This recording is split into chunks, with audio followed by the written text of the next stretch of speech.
Halo guys, welcome back to Rookie Trader Channel. Di sini kalian akan mendapatkan info-info yang berdampak ke market kripto seperti news dan makroekonomi. Kita juga akan charting BTC dan altcoin lainnya untuk melihat potensi pergerakan market berikutnya. Langsung aja kita mulai.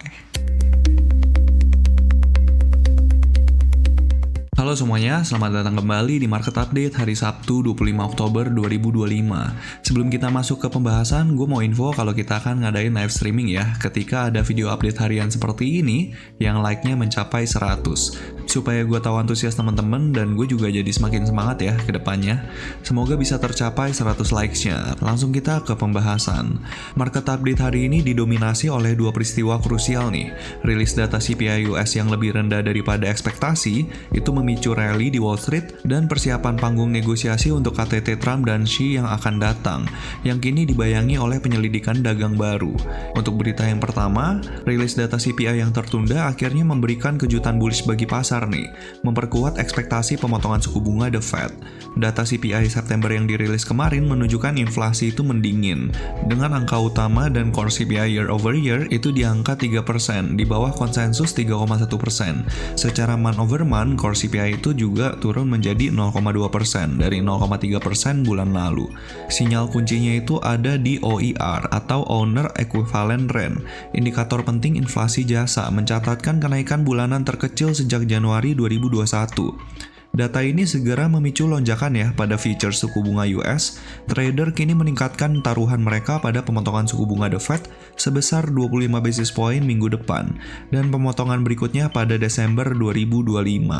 Didorong oleh data inflasi yang mereda dan musim laporan keuangan yang kuat, pasar US mencatat rekor baru nih, ditutup di atas 47.000 untuk pertama kalinya untuk Dow Jones. Untuk S&P 500 dan Nasdaq mencatatkan kenaikan mingguan yang solid plus 1,92% dan plus 2,31%. Untuk alertnya, data inflasi Oktober itu hilang ya, jadi nggak akan rilis untuk bulan Oktober. White House memperingatkan bahwa shutdown pemerintah yang berkelanjutan kemungkinan besar akan mencegah rilis data inflasi Oktober. Jika beneran nggak rilis, The Fed, pasar, dan pelaku bisnis akan beroperasi tanpa data penting yang menimbulkan uncertainty lagi ke pasar. Terus kita langsung lanjut ke berita yang kedua. Nah, untuk minggu depan akan menjadi salah satu minggu terpadat tahun ini, didominasi oleh keputusan suku bunga The Fed dan KTT Xi dan Trump. Pada hari Rabu ada FOMC, The Fed Rate Decision, dan Statement. Pasar hampir pasti akan memprediksi pemotongan suku bunga 25 basis point setelah CPI kemarin ya. Fokus akan beralih ke forward guidance dari Powell dan sinyal pemotongan di bulan Desember. Terus kita juga akan ada meetingnya Donald Trump sama Xi Jinping di Korea Selatan. Ini adalah pertemuan tatap muka pertama mereka sejak 2019 ya. Dan perdagangan itu menjadi fokus utamanya Trump. Di tengah persiapan KTT, US secara mengejutkan meluncurkan penyelidikan Section 301 yang seperti kemarin kita bahas. Karena katanya China itu gagal memenuhi komitmen pembelian 200 miliar pada kesepakatan 2020 ke US. Langkah ini meningkatkan tensi ya. Terus pada hari Sabtu 1 November, tarif baru US 100% pada berbagai impor China dan 25% pada truk akan berlaku jika kesepakatan tidak tercapai, khususnya terkait rare earth ya dari China kemarin. Terus juga pertemuan Scott Bessent dan Heli Feng di Malaysia yang baru saja berakhir, diharapkan itu telah menyiapkan kerangka kerja untuk memperpanjang gencatan senjata atau membangun kesepakatan terbatas phase 1 lanjutan untuk US dan China. Kayak gitu ya.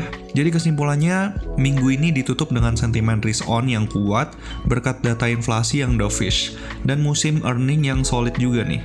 Namun minggu depan penuh dengan potensi market shaker atau volatilitasnya itu bakalan tinggi banget ya. Pasar sudah memperhitungkan pemotongan suku bunga, tapi kejutan datang dari forward guidance Powell. Jadi kita perlu dengar si Jerome Powell itu mau ngomong apa ya pada saat FOMC nanti. Terus untuk hasil meeting Xi dan Trump, kalau misalnya gagal itu bisa memicu aksi jual besar-besaran ya. Tapi sebaliknya, kalau misalnya kesepakatan terbatasnya itu berhasil, itu bisa memicu rally lanjutan dari rally yang terjadi kemarin. Untuk aset kripto dan emas, jika The Fed memotong suku bunga dan sinyal dovish itu kuat, Bitcoin Bitcoin dan emas dapat melanjutkan kenaikannya, memanfaatkan pelemahan dolar dari US. Jadi kita harus terus hati-hati ya dalam menahan posisi menjelang keputusan The Fed dan hasil KTT Xi dan Trump. Kita perlu terus menerapkan risk management yang proper dalam setiap tradingan kita. Terus kita langsung lanjut ya ke FedWatch Tool. Untuk FedWatch Tool nggak banyak perubahan ya. Jadi memang untuk tanggal 29 Oktober itu kemungkinan besar The Fed akan memangkas suku bunga sebanyak 25 basis point. Ini bisa dibilang pasti ya. Pasti karena untuk minggu depan mungkin aja government US itu masih shutdown. Jadi nggak akan ada data yang bisa mengganggu keputusan ini gitu.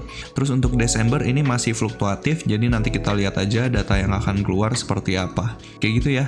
Jadi untuk sentimennya itu bagus untuk risk on asset karena The Fed akan memangkas suku bunga dan akhirnya liquidity itu bakalan balik ke pasar. Apalagi The Fed kan mau stop QT tuh. Kalau misalnya The Fed stop QT, biasanya risk on asset itu bakalan terbang gitu. Tapi memang nggak langsung. Jadi kalau misalnya The Fed pangkas suku bunga pada saat FOMC nanti, jangan buka posisi kebanyakan ya. Itu bakalan ada shaker dulu, fake moves dulu, baru akhirnya dia menciptakan gerakan yang sebenarnya. Biasanya seperti itu gitu. Terus kita langsung lanjut aja ya ke Farsight. Untuk Farsight di sini kelihatan ya, ternyata tanggal 23 Oktober BlackRock itu melakukan pembelian nih. Pembeliannya lumayan gede ya, 3 digit, tapi bisa dibilang nggak gede-gede banget, cuman 107,8 juta dolar. Jadinya tanggal 23 Oktober itu total inflow-nya cuman 20,3 juta dolar karena ada outflow dari ETF lainnya gitu. Untuk tanggal 24 Oktober ternyata ETF itu inflow ya. Inflow-nya sebesar 57,9 juta dolar. Ini masih excluding BlackRock. Jadi nanti kita tunggu aja ketika datanya BlackRock itu udah keluar. Terus kita juga akan lihat juga dari price action-nya, karena kan data CPI kemarin kan di bawah forecast. Ya semoga market menunjukkan reaksi yang bagus gitu. Terus kita langsung lanjut ke Ethereum. Oke, untuk Ethereum ini ternyata parah banget ya. Cuman Grayscale doang yang inflow kemarin, dan inflow-nya tuh kecil banget, cuman 7,4 juta dolar. Ini masih excluding BlackRock. Mungkin pelaku pasar itu lagi wait and see ya. Wait and see untuk perang dagangnya US sama China, karena mungkin takut kejadian kayak tweetnya Donald Trump kemarin gitu. Jadi untuk inflow-nya itu kecil banget, bahkan gak ada transaksi sama sekali ya, excluding BlackRock. Dan untuk tanggal 23 Oktobernya, ternyata BlackRock juga melakukan outflow nih. Outflow-nya juga terbilang kecil banget, yang mengakibatkan tanggal 23 Oktober total outflow-nya itu mencapai 127,4 juta dolar. Ini bisa dibilang ETF flow-nya itu sangat tidak bergairah ya untuk Ethereum, sangat tidak bergairah. Kayak pelaku ETF itu kehilangan ketertarikan gitu sama Ethereum. Jadi kita lihat aja nanti dari price action-nya, semoga price action-nya Ethereum itu bisa menarik ya buat para investor itu untuk invest di Ethereum gitu. Terus kita langsung lanjut aja ya ke pembahasan. Untuk pembahasan kita nggak akan bahas banyak-banyak hari ini. Kita akan bahas dulu dari Nasdaq. Untuk Nasdaq, ini kelihatan jelas ya. Nasdaq itu sesuai sama proyeksi kita kemarin, dia itu beneran bisa breakout gitu dari sini. Dan dia beneran breakout karena CPI-nya itu bagus ya. CPI-nya bagus. Kalau misalnya kalian ada transaksi di sini, jangan lupa untuk taking profit karena minggu depan itu bakalan hektik banget dan ketidakpastiannya itu gede banget. Kalau misalnya kita hold posisi kelamaan, takutnya bakalan ada bantingan dan akhirnya kita jadi kehilangan profit kita gitu. Jadi be careful ya. Be careful untuk minggu depan. Ini jadinya untuk 4 hour-nya dia udah bullish ya, sama 1 hour-nya. 1 hour-nya dia juga udah bullish. Di sini adalah demand 1 hour-nya. Jadi pergerakannya Nasdaq bagus ya. Pergerakannya Nasdaq bagus, dia udah creating higher high. Dan untuk daily-nya nggak banyak yang bisa kita bahas karena di sini dia pullback, dia konsolidasi, terus sekarang dia udah breakout. Jadinya Nasdaq itu udah creating all time high baru ya. Semoga Bitcoin bisa ngikutin pergerakan Nasdaq ini. Terus kita langsung lanjut ke total 3 IS. Nah, untuk total 3 IS ini ternyata dia beneran mantul nih. Dari demand daily yang udah kita tandain ini, dia beneran mantul. Per sekarang mungkin dia lagi konsolidasi aja ya. Karena di sini dia sebenarnya udah pernah mantul di sini, terus habis itu sekarang dia mantul lagi, dia creating lower low. Terus coba kita lihat dari 4 hour-nya. Nah, untuk 4 hour-nya dia still bearish ya. Ini adalah pullback terakhir, dia berhasil creating lower low dari sini. Untuk internalnya dia udah breakout structure. So untuk supply 4 hour-nya masih jauh nih. Masih jauh di sini gitu. Terus ini kita hapus aja ya proyeksinya. Terus secara 1 hour pun dia still bearish ya. Dia still bearish karena ini adalah pullback terakhir sebelum akhirnya dia berhasil bikin lower low gitu. Jadi ini supply-nya masih di sini. Hopefully dia bisa breakout ya dari supply ini. Untuk weekend ini semoga dia bisa breakout. Karena kalau misalnya dia breakout, ada kemungkinan dia bisa breakout dari supply 4 hour ini gitu. Karena kan Nasdaq udah naik nih.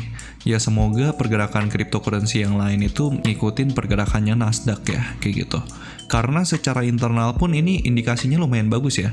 Secara internal walaupun di sini dia back to bearish, tapi di sini dia back to bullish gitu. Dan pergerakannya sekarang masih menunjukkan bullish ya. Masih menunjukkan bullish untuk internalnya gitu. Dia creating higher high, higher low, higher high, higher low. Higher high dia retest ke demand internal ini dan dia menciptakan higher low. Kemungkinan dia bisa breakout dari sini. Dan kalau misalnya dia bisa breakout dari sini, kita ekspektasinya dia bisa breakout juga dari supply 1 hour ini. Kayak gitu ya. Karena supply 1 hour ini sebenarnya masih internal nih. Jadi kita analisa dari internal ini gitu. Jadi sangat internal banget ya. Karena secara eksternal pun dia masih jauh nih. Untuk supply-nya dia masih jauh banget, masih di sini karena pergerakan ini sangat agresif ya. Bisa dibilang ini manipulasi, jadi kita analisanya itu dari struktur internalnya gitu. Terus dari 4 hour-nya pun masih kejaga banget ya, supply-nya itu belum di-retest sama sekali. Jadi expecting mungkin aja untuk minggu depan pergerakan besarnya itu masih konsolidasi aja gitu. Mungkin akan nunggu 1 November untuk deadline-nya US sama China, kita nggak tahu, semoga aja mendukung ya, semoga bisa mendukung risk on asset untuk mantul dari area ini gitu. Kayak gitu ya, untuk total 3 IS kita langsung lanjut ke Bitcoin Dominance. Nah untuk Bitcoin Dominance dia masih nggak kemana-mana ya, dia bener-bener cuman konsolidasi aja di sini. Even di 1 hour-nya itu dia bergerak dalam range trading ini nih, dan dari kemarin dia masih bergerak di sini-sini aja gitu. Lumayan boring ya, fasenya lumayan boring karena ya emang market itu lagi nggak tahu nih pergerakan berikutnya seperti apa gitu. Untuk ekspektasinya mungkin money flow akan masuk dulu ke Bitcoin. Terus habis itu karena money flow itu masuk ke Bitcoin, otomatis Bitcoin dominasinya itu bakalan naik gitu. Jadi expecting dia mungkin bisa naik lagi ke atas karena Bitcoinnya itu akan mendominasi market crypto lagi. Dan ketika money flow itu masuk ke Bitcoin, otomatis Bitcoin dominasinya itu bakalan naik gitu.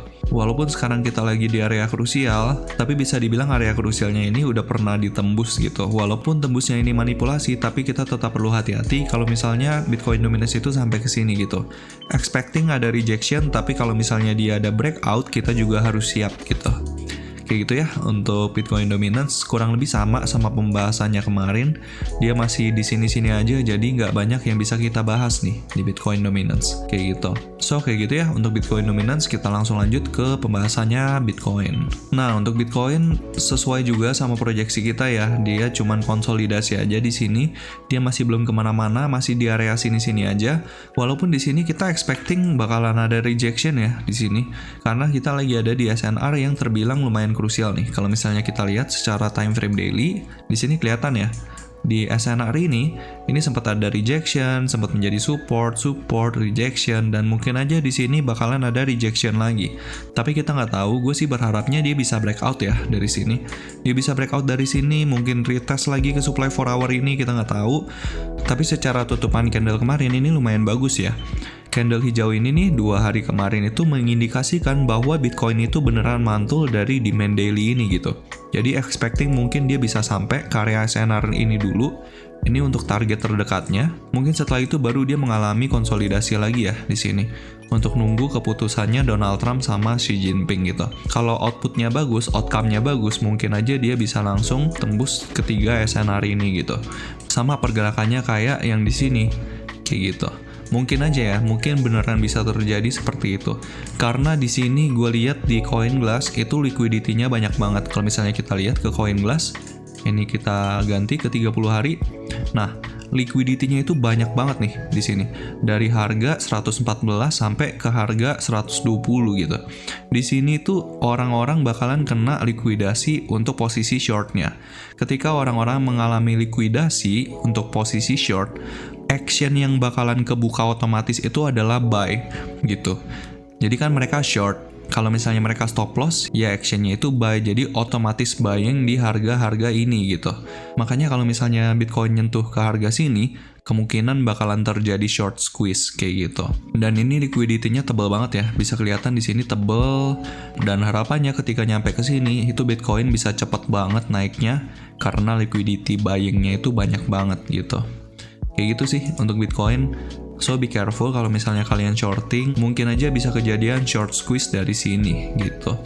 Terus kita langsung lanjut ke 1 hour-nya. Kalau dari 1 hour-nya sama, ini adalah demand terakhir untuk 1 hour. Kenapa ini demand terakhir? Karena dia menciptakan higher high dari sini. Dia menciptakan higher high, di sini dia juga ketahan. Terus habis itu sekarang dia lagi berusaha untuk bisa break off structure dari sini gitu. Walaupun masih jauh ya. Masih jauh dan dia mungkin aja bisa ketahan di supply 4 hour ini, tapi segala sesuatu itu mungkin. By the way, perlu diingat juga ya, kita lagi ada di weekend, so jangan terlalu agresif. Weekend itu seringkali liquidity-nya itu dikit ya, volumenya kecil, jadi kemungkinannya ada dua. Either dia cuman konsolidasi, atau dia banyak manipulasinya gitu, karena volumenya kecil dan liquidity-nya itu kecil juga gitu. Jadi expecting mungkin dia bakalan konsolidasi atau dia banyak manipulasinya kayak gitu. Kayak gitu ya untuk Bitcoin. Terus kita lanjut langsung ke Ethereum. Nah, untuk Ethereum ini ternyata lebih lemah ya, karena di sini Ethereum itu supply-nya itu udah deket nih. Dan dia kalau misalnya dia berhasil nih breakout dari sini, itu secara 4 hour-nya itu secara internal structure dia berhasil MSS to bullish gitu. Jadi harapannya kalau di sini dia benar-benar bisa breakout, ini kan udah pernah di retest nih. Di retest sekali, di retest 2 kali. Kalau misalnya ini breakout, expecting dia bisa nyampe ke trendline atas ini nih. Trendline atasnya itu di kisaran 4.300-an. Terus kan kita kemarin ekspektasinya dia mungkin aja bisa nyampe ya ke trendline bawah ini. Itu bakalan kejadian kalau misalnya dia secara struktur internalnya itu bearish ya. Karena kita lihat di sini secara struktur internalnya pun dia masih bullish gitu. Dia creating higher low, higher high, higher low. Ini gue kemarin sempet takut ya. Gue sempet takut dia bisa breakdown dari sini. Kalau misalnya dia breakdown dari sini, otomatis dia bisa nyampe lagi ke trendline bawah. Tapi ternyata mantul ya. Ternyata mantul dan sekarang dia creating higher low lagi. Expecting dia bisa breakout ya dari sini. Kalau misalnya dia bisa break off structure, berarti internal structure-nya itu still bullish, masih bagus banget. Dan harapannya dia bisa breakout dari supply 4 hour ini, kayak gitu. Oke, kayak gitu ya untuk pembahasan hari ini. Sorry nggak bisa banyak. Suara gue juga lagi serak banget ya. Lagi musim sakit guys, so jaga kesehatan. Semoga kalian aman dan semoga kalian dalam keadaan sehat. Dan pastinya tradingan kalian juga lancar dan profit juga ya. Kayak gitu. So, that's gonna be the update. Thank you very much for the support untuk YouTube channel ini. Kalau kalian merasa terbantu dengan video ini, let me know di kolom komentar. Saya akan dengan senang hati terus membagikan informasi ke teman-teman sekalian. God bless you all and see you guys in the next update. Cheers, bye-bye. Dan kalau kalian memiliki request untuk charting altcoin tertentu atau punya pertanyaan seputar kripto dan market, kalian bisa langsung request di kolom komentar. Thank you sudah menonton video ini sampai akhir. Kalau kalian merasa video ini bermanfaat, kalian bisa like, nyalakan notifikasi, dan pastinya subscribe ke channel ini. See you guys in the next video.